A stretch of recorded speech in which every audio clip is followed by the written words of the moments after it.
Moraï Verabotaï, Mishpacha Ekara, chers auditrices et auditeurs, abordons cette semaine encore la péricope. C'est quoi la péricope en français? C'est la paracha, de la semaine qui porte le nom de Béalotra et qui comporte beaucoup de sujets qui vont justement être l'objet d'un fardeau réel pour le pauvre Moshe Rabbeinu alav shalom, qui a consacré toute sa vie pour le peuple, Oui. jusqu'à sa mort, où il est mort tout seul d'ailleurs, personne pour lui faire la haskara. Tov. Et alors la paracha, ça porte le nom de Béalotra. Elle indique à Aaron qu'il doit allumer la menorah. C'est tout à fait bizarre, étant donné que la menorah, déjà, on a appris dans les parachutes précédentes, déjà, dans Shmot et dans Vaïkra, que le service des Kohanim permet justement d'assurer l'allumage de la menorah, le Ketoret, le Mizbeach et tout. Pourquoi on répète à nouveau cette mitzvah pour Aaron? Qu'est-ce qu'elle a d'absolument exceptionnel, Alors, certains de nos sages nous disent tout simplement parce que nous sommes au début du mois de Nissan, le Hanoukat Mishkan, l'inauguration du sanctuaire a eu lieu quand? Le 1er Nissan. Et c'est la période où pendant 12 jours, chaque chef de tribu, les Nessi'im, des Shvatim, devait présenter leur offrande, qui était d'ailleurs la même, ce qui est étonnant, Et le premier Nissan, c'était Yehuda, après Issachar, le troisième jour, c'était qui? Zvouloun, après Reuben, Shimon, Gad, Ephraim, Menaché, Benyamin, et après Dan, Naphtali, Asher. Pendant 12 jours, le grand patron, le grand boss du Mishkan, qui c'est? C'est Aaron, les Kohen Gadol. Il voit que tout le monde apporte, ils font la fête, naturellement, chaque tribu, en l'honneur du Mishkan. Waouh. Et lui, il est étonné, selon Rashi et d'autres, Halshadato, il a ressenti un manque. Il a ressenti quelque chose de pas agréable. Pourquoi? Je comprends pas. Moi, je suis le Kohen Gadol, le boss, le grand patron ici, et on fait la fête, c'est tant mieux pour eux. C'est pas qu'il est jaloux, Barmenan n'est pas jaloux. La meilleure des preuves, c'est quand Akadosh Baruch Hu, il a choisi Moshe Rabbeinu, Nachon. Il écrit qu'Aaron était à la rencontre de Moshe, Vera Achav Samach Belibo. La brotte, en dépit du fait qu'Aaron était plus âgé plus grand que Moshe Rabbeinu. Donc Barminan, au contraire, à Aaron, c'est Ohev Shalom, Rodef Shalom, Ohev et Taberiot. Il avait une relation absolument merveilleuse vis-à-vis de tout le monde pour les rapprocher dans la volonté divine. Nachon? Alors, comment ça se fait? Mais malgré tout, il a ressenti que pendant 12 jours successifs, eux, ils offrent. Ce qu'il a ressenti, c'est pas de la jalousie vis-à-vis des autres, mais le fait qu'on lui demande pas à lui aussi de faire quelque chose. Nachon? Au même titre que les autres. Voilà pourquoi, au début de la paracha, de Béalotra, bon, je dis, t'inquiète pas, Aaron, t'inquiète pas. À toi, je vais te donner une mitzvah merveilleuse. Tu auras un tas de avoda à faire dans le temple, dans le sanctuaire. Mais, regarde celle-là, la plus particulière, c'est l'allumage de la menorah. Est-ce que j'ai bien traduit l'allumage de la menorah? Non. Il n'y a pas écrit l'allumage. Il n'y a pas écrit Behad lakatra et anerot. Oui ou non? Il y a écrit quoi? Non. Il y a écrit Beha alotra. Et comment je traduis? Quand tu feras monter les lumières, les nérotes. D'accord? Donc la mitzvah, bien sûr, il faut allumer la menorah, le chandelier, les 7 flammes, d'accord? Qui correspondent aux 7 jours de la semaine. Mais ce qu'il lui dit ici à Kadosh Baruch Hu, Beha alotra, lorsque tu feras monter, ça veut dire que quand on allume quelque chose, de nos jours aussi, tu allumes les bougies du Shabbat, tu mets l'allumette pour allumer la mèche, mais tu attends encore un peu jusqu'à ce que la flamme, elle monte, d'accord? Ne dis pas, tiens, j'ai allumé, ça suffit, je m'en vais. Pas du tout. Attends que la flamme, elle monte. Voilà, pour la paracha, ça s'appelle Beha alotra, lorsque tu feras monter les norotes. C'est pour dire que l'énergie du feu est importante en elle-même, bien sûr, mais elle dépend de qui? Pas d'elle-même en tant que telle, mais aussi de l'homme qui continue à maintenir ce feu, à soutenir cette flamme. Ça veut dire quand tu as une flamme en toi pour faire telle ou telle action, d'accord, il faut que tu la maintiennes. Pas en un jour. Tu as beaucoup de l'enthousiasme, soit pour étudier la Torah ou soit pour défendre le pays d'Israël dans l'armée. Il faut que cet enthousiasme, il dure un peu plus, jusqu'à ce qu'il s'élève bien, bien, d'accord? Jusqu'à ce que tu remplis ton cœur et ton esprit de cette volonté d'allumer l'énergie qu'il y a en toi. Et 20, rien. Il y a une autre explication qui dit, Bé'alotra, lorsque tu feras monter devant le chandelier qu'il y avait, qui mesurait à peu près 1,44 m. D'accord? 18 fahim en hébreu, 18 fois 8. C'est ça, hein? 18 fois 8, ça fait 1,44 m. Il y avait 3 petites marches devant le chandelier, et le Kohen devait monter sur les 3 marches pour dominer le chandelier et pouvoir l'allumer ainsi. D'accord? C'est-à-dire, et le miracle, en plus de ça, Bé'alotra, je traduis moi une troisième explication, c'est toi qui te fais monter. Allô, ouais ou pas? C'est-à-dire, lorsque tu monteras toi-même, s'élever, c'est justement, précisément, de faire une action qui va t'élever, non pas par orgueil pour toi, mais pour montrer combien tu aimes cette mitzvah de la faire. Quand on fait une mitzvah, on s'élève véritablement. Et pourquoi c'est la menorah et pas un autre keli dans le Mishkan? Pourquoi elle n'a pas dit, tiens, quand tu feras de Ktoret, quand tu mettras les hémapanim sur la table et tout, d'accord? C'est pour indiquer que la flamme, c'est le début, l'origine même de toute koa, de toute énergie qu'il y a en nous. Hein, d'accord? Et ça rappelle quoi? Avant de travailler, pour faire n'importe quel travail, tu veux transformer de la matière, hein? Ben c'est avec le feu que tu le fais, d'accord? Avec la chaleur, avec le four, avec le gaz, etc. D'accord? Et donc, c'est la raison, une autre explication, c'est parce que quand Akadosh Baruch Hu, il a créé le monde, donc la matière pendant 6 jours, par quoi il a commencé? Le ciel et la terre, d'abord. Non. Or, Vachosha. Vayi or, vayi erev, vayi boker, yom echad, c'est la lumière. Et de la manière, et j'apprends par là, que pour pouvoir travailler, faire quelque chose, il faut voir clair, d'accord? Il faut réfléchir. Et c'est grâce à la flamme, grâce à la lumière, grâce au feu, qu'on doit faire un travail. Il y a des gens qui se lancent dans le travail, mais ils ne savent pas s'ils commencent par le milieu, la fin ou le début, tu comprends? C'est grâce à la lumière que tu commences par le début. D'accord? Il y a une raison, il y a une démarche qu'il faut faire.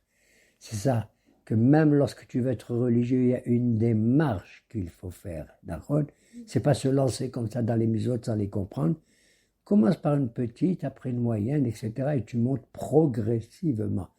Voilà pourquoi il y a 3 escaliers devant la menorah et tu montes progressivement. Et quand il lui a enseigné cette mitzvah, Aaron a dit waouh, en quoi elle est éternelle cette mitzvah, en quoi elle est merveilleuse. Même si le temple, un jour, Bar Minan, il sera détruit, n'est-ce pas? Eh bien, il lui a dit, tu te rappelleras que même lorsque le temple sera détruit, il va y avoir une fête qui n'est pas écrite dans la Torah. Tu sais quelle fête? Et que les Juifs, ils font avec beaucoup d'ardeur. Hanouka. Et pendant la fête de Hanouka, qu'est-ce qu'on fait? On allume les lumières. Pas 7, parce qu'il ne faut pas ressembler à la menorah, c'est à Assour, hein? Mais 8 jours, d'accord? Qu'on allume. Grâce au Hashmonaïm. Et Aaron, et le bon Dieu lui fait comprendre, au fond de lui-même, de toi vont descendre des gens qui vont remettre la lumière. Même lorsqu'en Israël, on n'a plus le Beth Amikdash, tu as compris? Eux, ils vont faire la guerre, là, tu as vu aussi, c'était des combattants. L'Amrod, c'était Zahma, des grands Kohanim, Haredim, oui ou non? Matchatchaou, Ben Yohanan, et tout cela-là, et Yehuda, Maccabi, et tout cela-là, ils ont fait la guerre, eux.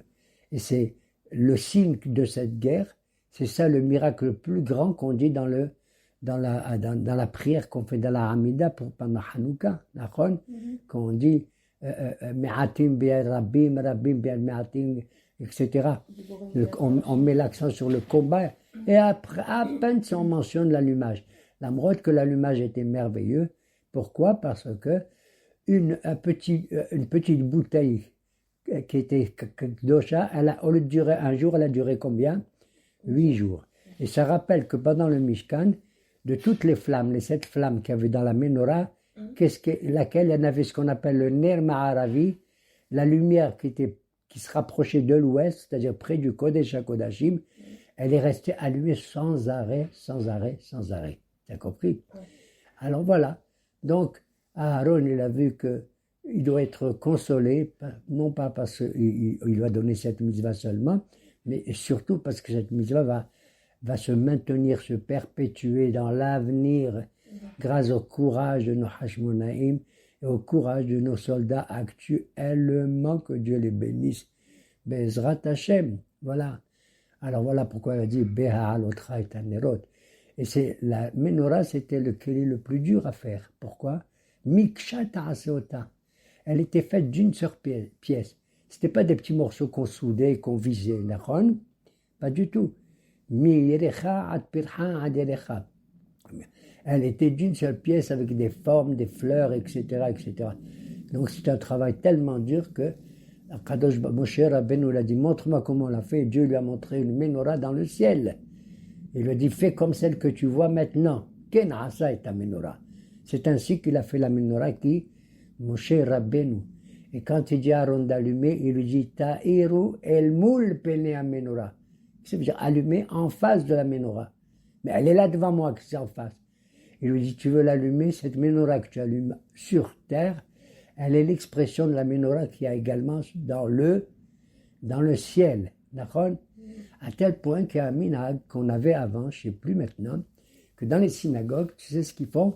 On mettait un mizmor de Teilim qui avait exactement 7 psukim, d'accord? Comme les 7 bougies de la Hanouka, de la menorah, d'accord? Et on les écrivait sous la forme d'une menorah d'un chandelier. Ça, toi, tu ne te rappelles pas, mais moi, quand j'étais gamin, je me rappelle qu'on chantait la Mnasseh bin Kinot Mizmor Elohim Aonenu Ibachenu Erpanavitano. Là, c'était un Mizmor qui comprenait justement le nombre de mots qui avait l'image et la forme d'un chandelier, d'une menorah. Et d'après les kabbalistes, c'est une ségoula très importante que certains ils lisent tous les matins et tout, et tout, et tout. Voilà. Donc, on a mis la lumière, on a fait la lumière sur le devoir du Kohen. Un Kohen, il met la lumière dans le monde. Il ne met pas les ténèbres. Parce qu'Aaron, le pauvre, il a dit peut-être que je suis responsable. J'ai mis les ténèbres. À cause de quoi? Qu'il a accepté de faire avec certains le Hegel Hazav. Le bon Dieu lui dit finalement, tu as bien fait de ce que tu as fait parce que c'est grâce à toi que je vais plus tard leur pardonner ce qu'ils ont fait le Hegel Hazav. D'accord? Et regarde, que même le prêtre qui va nous donner les Birkat Kohanim et tout, il le fait en disant Baruch Ata Asher Kadeshanu Bikdushato Shel Aaron. C'est incroyable. Et Baruch Tamo Israël Be'ahava. C'est la seule fois pratiquement qu'on voit que on fait une bracha, on met le nom d'un individu. Normalement, quand tu fais une bracha, tu bénis le bon Dieu. Baruch Ata Hashem, béni sois-tu Hashem, Hashem, Hashem, Hashem. Et je mange ça, et je fais ça, je fais ça. D'accord? Et là, on voit qu'on fait une bracha en l'honneur du kavod incroyable, Bikdushato chez la Aaron. C'est incroyable. Ça ressemble à une autre mitzvah où on met le nom d'un personnage. Tu sais qui? C'est la première mitzvah qu'on fait quand un bébé garçon il est né. On lui fait la brite. Et quand on fait la brite, maintenant, on dit l'achniso bibrito chez l'Abraham Avinu. Regarde comme on mentionne des personnages comme ça, comme Abraham et comme Aaron.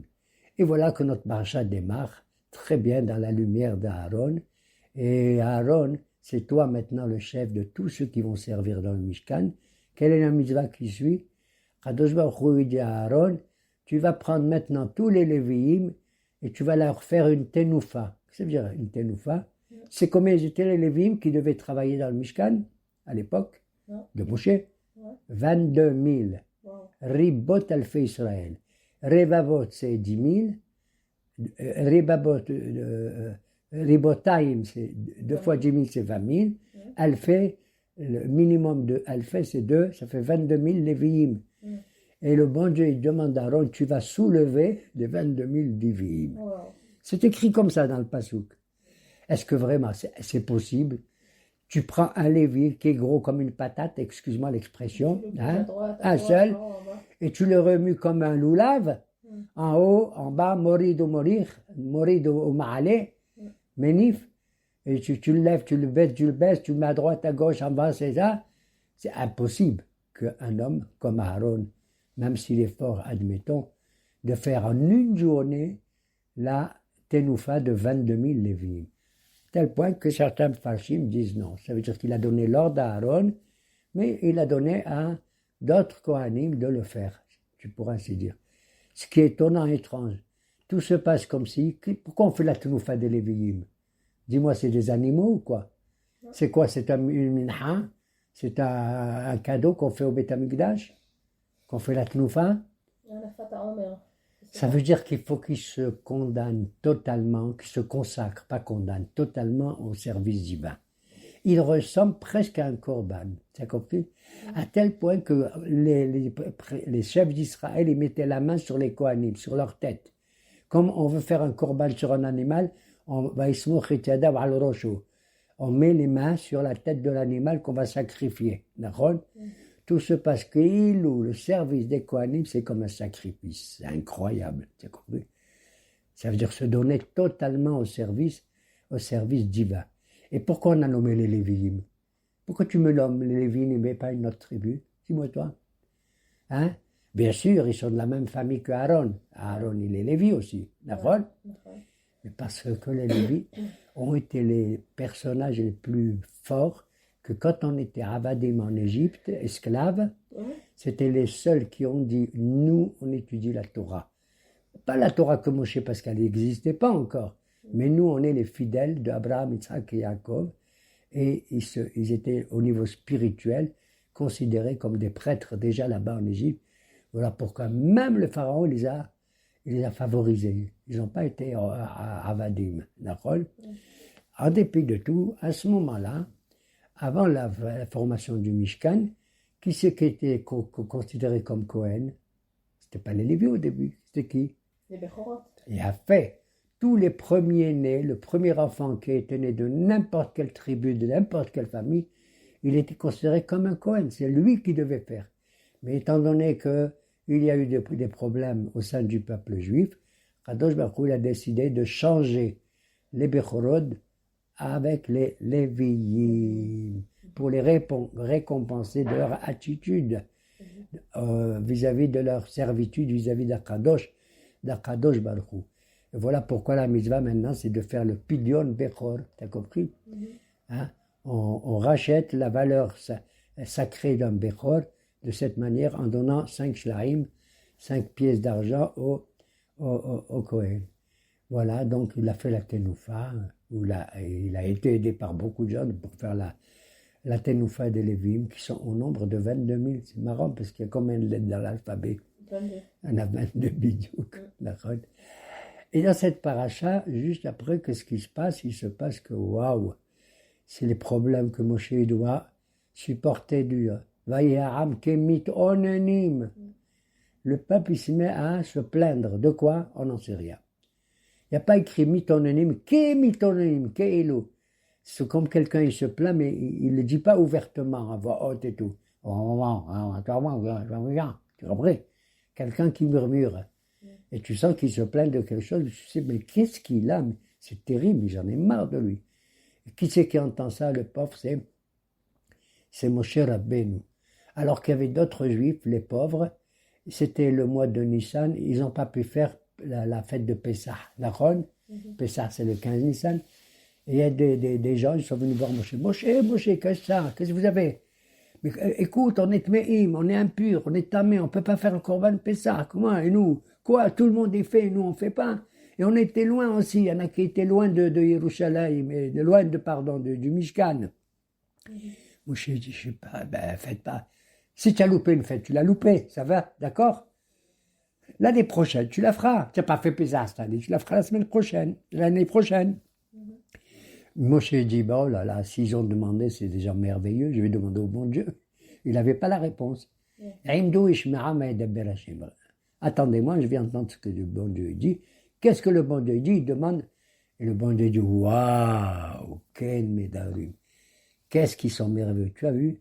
Des Juifs, ils sont ils peuvent s'abstenir de faire le Korban Pessah avec tout ça, que de manger de la matzah et pas du hametz. Et ils se plaignent parce qu'ils auraient voulu être aussi comme tout le peuple, tu as compris? Alors tu vas leur dire, ouais, vous avez raison. Eh bien, vous n'avez pas réussi à faire le 15 Nissan, vous ferez Pessah Sheni le 15 Iyar, le deuxième mois. Et ils étaient contents, ce qu'on appelle Pessah Sheni. C'est la seule fête que si tu la loupes, tu peux la remplacer. Moed Bet. Et ça n'existe pas ni pour Shavuot, ni pour Sukkot, ni rien du tout. Non. D'accord? Ouais. D'ailleurs, j'ai oublié de dire, et je ne vais pas revenir là-dessus, Shavuot qu'on a fêté il n'y a pas longtemps, on n'a pas suffisamment dit pourquoi elle n'a pas de nom. Pourquoi elle n'a pas un nom normal. D'accord? Ouais. Ça s'appelle la fête des semaines. Parce que ce qui compte, ce n'est pas de recevoir. Il n'y a pas écrit c'est la fête de la Torah. Dans la Torah, il n'y a pas écrit ça. Il y a écrit Hagabikurim. C'est la fête où tu donnes les prémices. Quand tu gagnes quelque chose dans ton agriculture ou dans n'importe où, dans ton travail, tout ce qui est la première chose que tu reçois, waouh! Qu'est-ce que je fais? Je cours au café, je mangeais des glaces? Non! Tu as compris? Ouais. Le premier fruit que tu as, tu vas les offrir au Beth Amikdash. Même si tu donnes 1, 2 figues, 3 dattes ou 4, comment on appelle, raisins. D'accord? Ouais. Et c'est pour ça qu'on l'appelle Haga Bikurim. Que ce qui compte, ce n'est pas le don de la Torah en lui-même. Le don de la Torah, c'est un événement important, bien sûr, mais c'est le fait de se préparer pour le don de la Torah. Quand tu es content de quelque chose, tu comptes les jours, tu comptes le Homer, tu as compris? Aujourd'hui, on est tel jour de Homer, aujourd'hui, on est tel jour de Homer. Ça veut dire que tu dois ressentir la joie et le bonheur que à Dieu, il va se révéler à toi et te donner l'expression de sa volonté. Et c'est ça qui compte. Et d'ailleurs, nos hachamim me disent, tu sais pourquoi le temple a été détruit? Une des raisons, il y en a un, il dit, moi je sais. Du quoi? Shelo birchu batorah b'tchila. Parce qu'ils ont étudié la Torah, mais ils n'ont pas fait la bracha qu'il faut. Avant l'étude de la Torah, faire une bracha. Il faut se préparer à ça. Il faut être content, tu as compris? Pas simplement tu fais la mitzvah, mais d'être content de te préparer à la faire. Tu as compris? Voilà pourquoi quand on monte à la Torah, on dit Baruch Asher Bahar Banu Mikol Ami. Et après, comment on dit? Venatan Lanu. Il nous a donné. C'est quel mode? Venatan, au passé. Il nous a donné la Torah. Ah, ben ça va, il nous a donné. Non. Baruch Ata Hashem Noten à Torah. Béni sois-tu l'Éternel qui donne au présent. Ça veut dire, c'est que le matin de Torah, c'est pas Shavuot et Hasra, il y a 3348 années, c'est même aujourd'hui. Quand tu étudies la Torah, c'est comme s'il te la donne aujourd'hui. Noten à Torah. Voilà pourquoi au milieu de cette paracha, on a brusquement, entre les Juifs qui se plaignent de ceci, et on va le voir après, les Juifs qui se plaignent parce qu'ils veulent manger de la viande, mais ils sont fous, quoi. Et ils demandent à Moshe. Et Moshe, il n'en peut plus. Il dit, qu'est-ce que je fais avec ce peuple? Alors, mon Dieu, tu n'as qu'à me tuer, je ne veux plus, j'en ai marre. Mais moi, je ne comprends pas, moi, monsieur Gage. Je comprends, ils veulent la viande, tu es d'accord? Pourquoi ils demandent à Moshe? Ils n'ont pas des animaux? On a vu qu'avec les Nessim, ils ont fait des centaines de corbanotes, oui ou non? Des centaines, j'ai fait le calcul et je ne vais pas vous le dire. Des centaines. Et pas seulement que les Nessim, il y en a d'autres aussi. Pourquoi ils demandent de la viande? Je n'en sais rien. Ça veut dire qu'ils demandent un goût de viande différent de ce qu'ils mangent. Voilà. Ils sont dans le désert, tu n'as rien à foutre, et tu cherches à avoir un autre goût, pour ainsi dire, comme ça. Et c'est à ce moment-là que mon cher Rabbeinu, Dieu, il lui dit, tu vas écrire 2 psukim qui comprennent que 85 lettres, et tu vas les écrire dans la Torah en mettant un nouna à l'envers au début et un nouna à l'envers à la fin de ces 2 psukim. Quels sont ces 2 psukim qui sont considérés comme un Sefer Torah à part entière? Vahi bin Soa Aaron. Moshe, Dieu lui dit, lorsque tu feras voyager le Aaron, où y aller, table de la loi. Vayomer Moshe. Et Moshe va dire, Koum Adonai, lève-toi, oh mon Dieu. Que tes ennemis, tes adversaires, ils soient dispersés devant toi. Tu as vu, c'est incroyable. Moi, je croyais que Moshe, il allait dire, Kouma Aaron, lève-toi le Aaron, enseigne-nous ta Torah qu'elle est enfermée dans ton... Non, le Aaron qui est la Torah, ça veut dire que le Aaron aussi fait partie de notre armée, tu as compris? Que le Aaron et la Torah, elle aussi, elle participe, que tous ceux qui étudient la Torah, ils participent à annuler, à annihiler totalement nos adversaires. C'est incroyable ce passouk, je dirais guerrier pour ainsi dire. Moi je croyais que c'était un passouk religieux et spirituel. Kenolo. Moi j'aurais dit Vaï binso Aaron, Vayomer Moshe. Waouh! Alors on va lire Bereshit, on va lire Shemot, on va demander au rabbin Gage de parler. Pas du tout. On va pas demander au rabbin Gage, on va demander à son fils, à son petit-fils et à son gendre d'aller à l'armée. Voilà ce qu'il m'a dit. Tu as compris? Et c'est compris pour eux tous. Be'ezrat Hashem. Tu as compris? On voit comment deux petits psukim incroyables, et ils se lèvent et ils font marcher le Aaron. Tu sais grâce à qui le Aaron il s'est soulevé? Comment les enfants d'Israël, ils allaient d'un endroit à l'autre, dans le Midbar Sinaï? Lorsque le Hamoud Hashan, il se levait, il y avait des colonnes de fumée, des colonnes de lumière, la nuit. Quand elle se soulevait, elle s'élevait, elle s'en allait, ça veut dire, yallah, allez, c'est le moment de marcher. T'as compris? C'était ce que j'appelle aujourd'hui leur GPS. Comment on appelle ça aujourd'hui? Le Waze. Le Waze de Ham Israël, c'était le Hamoud Hashan et le Hamoud Haish. Et c'est ainsi que Vaïhi bin Aaron. C'est marrant parce que j'ai trouvé, non, c'est pas moi, je crois que je l'ai appris il y a longtemps, que le mot bin Soar, voyager, ça, pour valeur, la gematria c'est 182, c'est bidiouk, la valeur de qui? De Yaakov, Yud Ayin Rouvbet. C'est incroyable. Comment Yaakov et tout et tout. Bon. Et donc voilà. Et puis finalement, on voyage comme ça avec dans notre cœur le Aaron, bien entendu, et tout, pour qu'il fasse la paix au sein de chacun d'entre nous, qu'on soit de gauche, de droite, d'en haut, d'en bas. C'est pour ça qu'on fait une tenoufa. Tiens, t'as compris? Pourquoi on fait une tenoufa? Je prends un bonhomme, je le mets en haut, en bas, à droite, à gauche, ça veut dire je m'en fous d'où tu es. Pour moi, tout est sacré.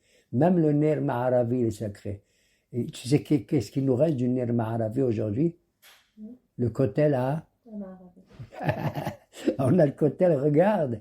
Du côté de l'ouest, c'était le plus proche du Kodesh à Kodashim. Et puis voilà, de tout ce bonheur qu'on voit et tout, il y a un petit détail qui dérange quelqu'un. Une femme merveilleuse. Tu sais qui c'est cette femme? Myriam. Myriam, je sais pas, je vous dis la vérité. Moi, je suis pas masochiste, hein, mais j'adore cette femme. Je vous dis la vérité. Mais je l'adore. C'est pas la seule que j'adore. Mais c'est grâce à elle que Moshe il est né, tu te rends compte? Tu te rends compte que Moshe il est né le 7 Adar, grâce à Myriam qui a dit à son père et sa mère, que c'est ça, vous vous séparez, c'est pas bien et tout. Il est né le 7 Adar. Quand il avait 3 mois, sa mère, elle ne pouvait plus le garder et elle l'a mis dans le Nil. 3 mois après le 7 Adar, c'est quoi? Le 6 Sivan. D'accord? Ouais. C'est bidiouk la date du don de la Torah, Kabbalat Torah. Et Myriam a dit, tout est magnifique. J'adore mon frère, j'adore Aaron. Aaron, viens, je te parle. Il lui a dit quoi? Je ne comprends pas. Moshe, c'est un grand prophète, d'accord. Adon Anevim, le prince des prophètes. Mais une chose, je ne comprends pas. Al odota isha kushit lashka ki isha kushit laka. Je ne comprends pas pourquoi il a épousé une femme qu'elle appelle kushit. À l'époque, c'est pour contre le Haïnara, quand quelqu'un est beau ou est belle, tu dis c'est une noire. Tu comprends? Façon de parler. Elle lui dit, mais je ne comprends pas, la pauvre Tzipora, la femme de Moshe, il s'est séparé d'elle. Je te jure que je lui donne raison, moi, Myriam. Je ne comprends pas. Aucune explication ne vient. Tous les rabbins qui sont religieux, plus que moi, ils disent, ouais, étant donné que Akadosh Baruch Hu, après le don de la Torah, il a dit à tous les jours, retournez dans votre tente, c'est-à-dire retournez avec vos femmes. La tente, c'est la femme, Oel. Ok? Il dit à Moshe Abal, toi, toi, tu vas rester avec moi. Qu'est-ce que ça veut dire? Ta kedusha est tellement grande que je ne veux pas que tu restes. Je peux te parler à n'importe quel moment. Tu as compris? La nuit, le jour, le matin et tout. Donc c'est par toi ta femme, Miskena Tzipora. Et Moshe Rabbeinu, qu'est-ce qu'il a fait? Un jour, le bon Dieu lui a dit, tu vas leur donner de la viande et tout. tu vas réunir les 72, comment ils s'appellent, les 70 Kenim pour qu'ils t'aident dans la névoie.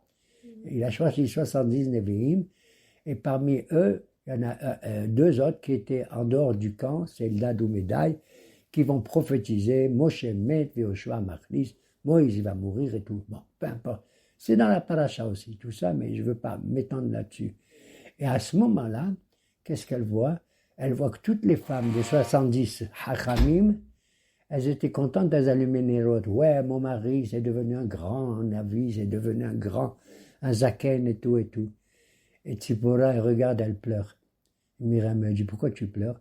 Elle dit, tu as vu comment elles sont contentes, ces femmes? Parce que leur mari, c'est devenu des grands rabbins. T'as compris?